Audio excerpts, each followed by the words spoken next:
ನಮಸ್ಕಾರ ವೀಕ್ಷಕರೇ, ಮಂಜು ಮಿಂಚು ಒಂದು ಸಂಚಲನ.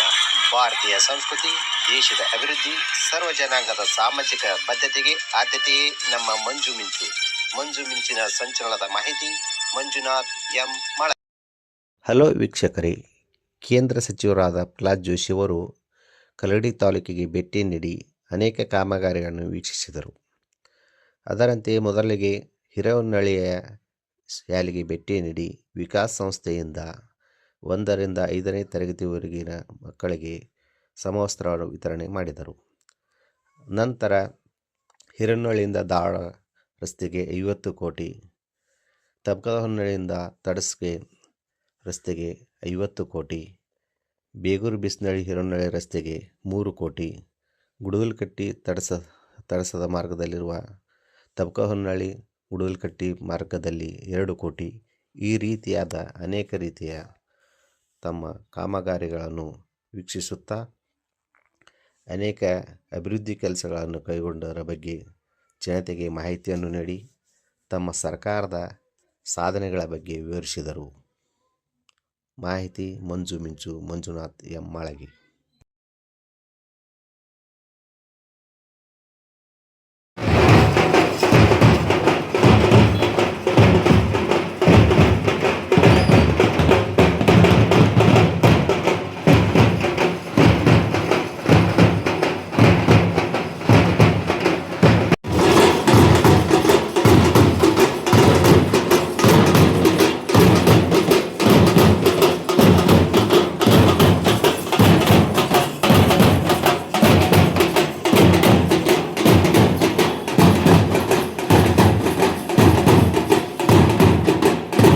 ಸಿಕ್ಕಾಪಟ್ಟಿ ಎಲ್ಲ ಕಡೆ ಓಡಾಡ್ಕೊತಾನೆ ಇರ್ತಿದ್ದೆ. ಯಾಕಂದ್ರೆ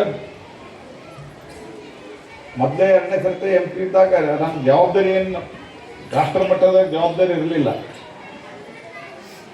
ನಿಮಗೆ ಹೋದ ವಾರದ್ದು ಒಂದು ಹಂಗ ಉದಾಹರಣೆ ಹೇಳೋದಂದ್ರೆ, ನಾನು ಡೆಲ್ಲಿ ಒಳಗೆ 2 ದಿವಸ ಇದ್ದೆ, ಮುಂಬೈದಾಗ 1 ದಿವಸ ಇದ್ದೆ ಮಹಾರಾಷ್ಟ್ರದ ಸರ್ಕಾರದ ಜೊತೆಗೆ, ಅಲ್ಲಿಂದ ಬಿಹಾರದಾಗಿದ್ದೆ 1 ದಿವಸ 1.5 ದಿವಸ, ಬಿಹಾರದಿಂದ ಅಸ್ಸಾಮಿಗೆ ಬಂದೆ, ಅಸ್ಸಾಮದಿಂದ ಮತ್ತೆ ದಿಲ್ಲಿಗೆ ಬಂದೆ, ದಿಲ್ಲಿಯಿಂದ ನಿನ್ನೆ ಇಲ್ಲಿ ಬಂದೆ. ನಾನು ಇಲ್ಲಿಂದ ಮತ್ತೀಗ ಸೆಷನ್ ಇರೋದ್ರಿಂದ ದಿಲ್ಲಿಗೆ ಹೋಗಿ 5 ದಿವಸ ದಿಲ್ಲಿ ಒಳಗೆ ಇರ್ತೀನಿ, ಪಾರ್ಲಿಮೆಂಟ್ ಅಧಿವೇಶನ ಇರೋದ್ರಿಂದ. ಇದರ ಜೊತೆಗೆ ದೇಶದ ಸುರಕ್ಷತೆಗೆ ಮೊದಲೆಲ್ಲ ಯಾರು ಬೇಕಾದವ್ರು ಬಂದು ನಮ್ಮ ದೇಶದೊಳಗೆ ಅಟ್ಯಾಕ್ ಮಾಡಿ ಡ್ರಾಮಾ ಮಾಡಿ ಹೋಗ್ಬೋದಾಗಿತ್ತು. ಯಾಕಂದ್ರೆ ನಿಮಗೆ ಗೊತ್ತದ, ನಮ್ಮ ದೇಶದೊಳಗೆ ಕೆಲವರು ಇದ್ದಾರೆ, ಅವ್ರು ಟೆರರಿಸ್ಟ್ಗೆ ಅವರು ನಮ್ಮ ಬ್ರದರ್ಸ್ ಅಂತಾರೆ. ಬ್ರದರ್ ಅಂದರೆ ಈಗ ಮೋದಿಯವರು ಬಂದ ನಂತರ ಮತ್ತು ಈ 2 ವರ್ಷದೊಳಗೆ ಅದನ್ನು ಭಾಳ ದೊಡ್ಡ ಪ್ರಮಾಣದಾಗ ಜಾಸ್ತಿ ಮಾಡಿವಿ ನಾವು.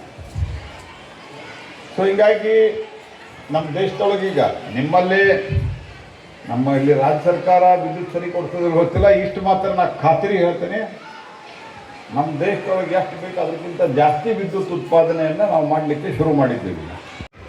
ಒಂದು ಆರ್ಥಿಕತೆಯಲ್ಲಿ ಸುಧಾರಣೆ ಆಗಬೇಕು.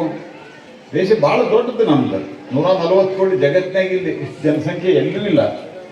ಇದರ ಮಧ್ಯದಲ್ಲಿಯೂ ಸಹಿತ ಒಂದು ಸುಧಾರಣೆಯನ್ನು ಮಾಡಬೇಕು, ಯಾವುದೇ ಭ್ರಷ್ಟಾಚಾರಕ್ಕೆ ಅವಕಾಶ ಇರಲಾರ್ದ.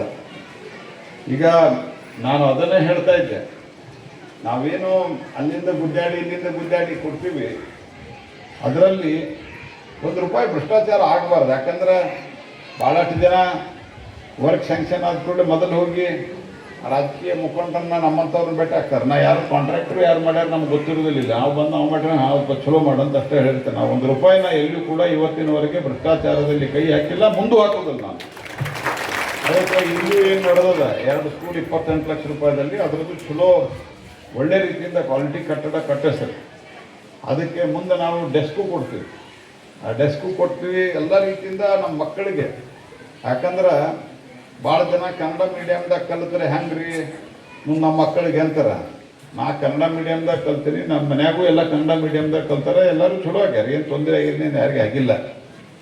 ಹೀಗಾಗಿ ಕನ್ನಡ ಮೀಡಿಯಮ್ಮು ಕೆಲವು ನಮ್ಮಲ್ಲಿ ಭಾಳ ಇದಾವೆ, ಕನ್ನಡ ಮೀಡಿಯಮ್ ಕಳಿಸ್ರೆ ಭಾಳ ಕಷ್ಟ ಅಂಥೇಳಿ ಬೇರೆ ಭಾಷೆ ಕಲಿಬೇಕು.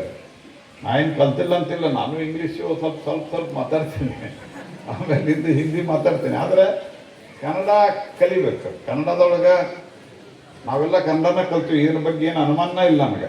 ಕನ್ನಡ ಶಾಲೆ ಸರ್ಕಾರಿ ಶಾಲೆ ಒಳಗೆ ಕಲಿತು ನಾನು ಇವತ್ತು ಸರ್ಕಾರಿ ಶಾಲೆಗೆ ನಾವು ನಮ್ಮ ಕ್ಷೇತ್ರದಾಗ ಇಲ್ಲಿ ತನಕ ಒಂದು 32 ಸಾವಿರ ಡೆಸ್ಕ್ ಕೊಟ್ಟಿವಿ. 32 ಸಾವಿರ ಡೆಸ್ಕ್ ನಮ್ಮ ಬೇರೆ ಬೇರೆ ಕಂಪನಿಗಳಿಂದ ದಾನವಾಗಿ ತೆಗೆದುಕೊಂಡು ಅದನ್ನು ಕೊಟ್ಟಿದ್ದೀವಿ. ಅನೇಕ ಕಡೆ ಸ್ಮಾರ್ಟ್ ರೂಮ್ ಕೊಟ್ಟಿವಿ. ಆಮೇಲಿಂದ ಭಾಳಷ್ಟು ಕಟ್ಟಡಗಳು ಚಲೋ ಇದ್ದರೂ ಹೊಲಸಾಗಿ ಮಕ್ಕಳಿಗೆ ಬರಲಿಕ್ಕೆ ಉತ್ಸಾಹ ಇರ್ತಿರಲಿಲ್ಲ. 60 ಕೋಟಿ ರೂಪಾಯಿ ಇಲ್ಲೊಂದು ಜಿಂದಾಲ್ ಅಂತ ಕಂಪನಿ ಅದ. ಆ